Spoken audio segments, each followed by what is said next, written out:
Your best-selling book, new book, Return of the God Hypothesis, you argue there are three big scientific discoveries that point to the existence of God. I want to go through these. One, the Big Bang Theory. So why would that lend support to a theory of a God? Or God? Well, right. Maybe just a little framing before I dive into the evidence. Professor Dawkins at Oxford has said that the universe has precisely the properties that we should expect if at bottom there is no purpose, no design, nothing but blind, pitiless indifference. And though I'm on the opposite side of this science v. God issue with the good professor, I think he does a marvelous job of framing key issues. And this is one of those great framing quotations. Because what he's saying is that whether we think of it as a scientific question or a philosophical question or both, if we have a hypothesis about reality, the way we test that is by looking at the world around us and seeing if what we see comports with what we would expect to see if our hypothesis were true.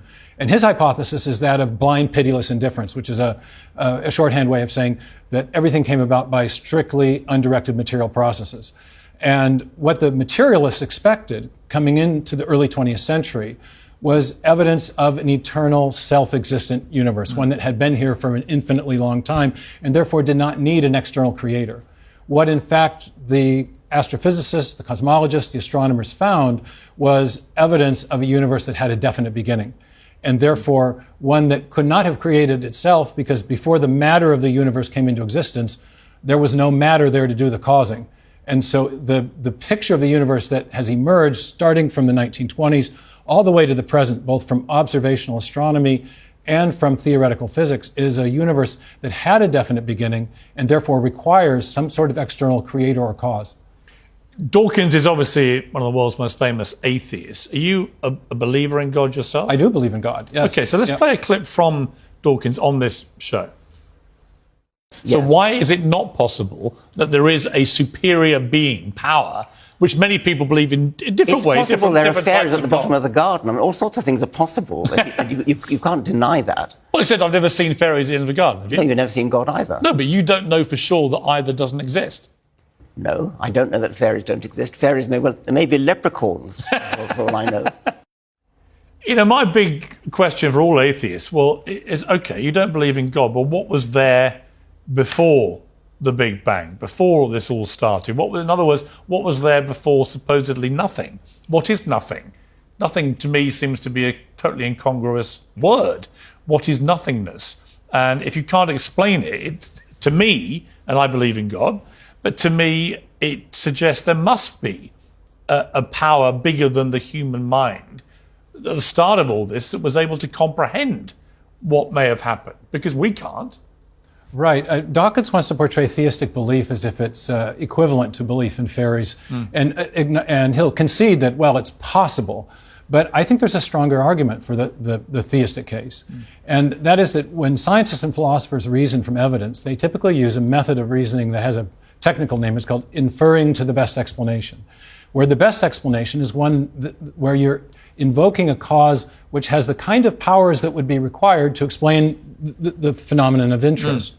And you correctly pointed out in your conversation with him that when you get back to that, what physicists often call the singularity, the point where matter, space, time, and energy begin to exist, the materialist is really up against a huge conundrum, because prior to the origin of matter, there is no matter to do the causing. That's what we mean by the origin of matter, that's where it starts. Right.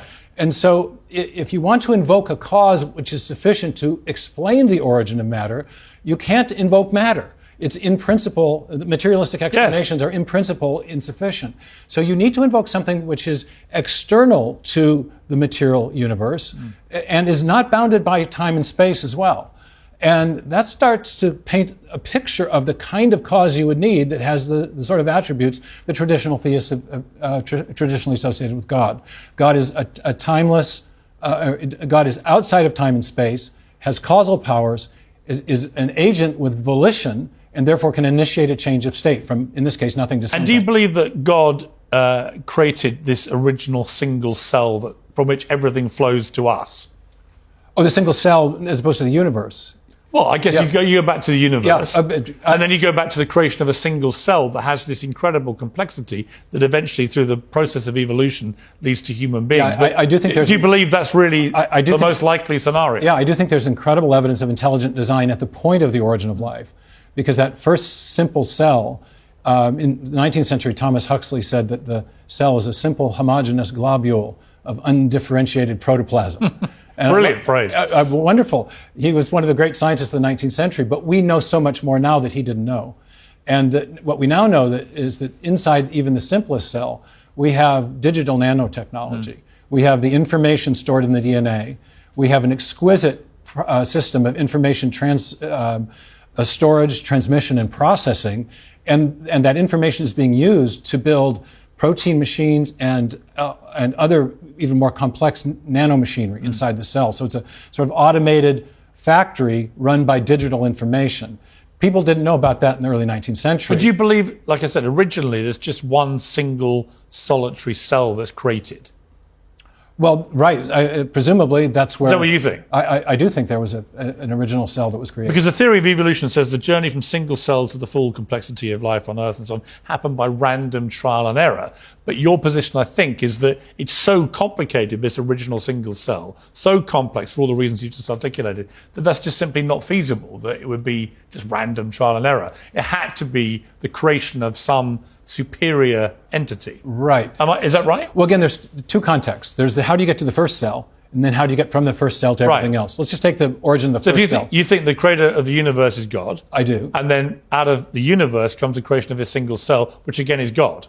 Right. Here's the evidence, though, that when we see information in a digital or alphabetic or typographic form, and this is what we actually see in the DNA. When Francis Crick elucidated what he called the sequence hypothesis in the late 1950s, he realized that the 4 subunits along the interior of the DNA are functioning like alphabetic characters in a written text or digital characters in a section of software. What we know from experience is that whenever we say information of that sort, it always comes from a mind. Bill Gates, our local hero, has said that DNA is like a software program, but much more complex than any we've ever devised. Richard Dawkins has acknowledged that it functions like a machine code. Well, what we know is that software comes from a programmer.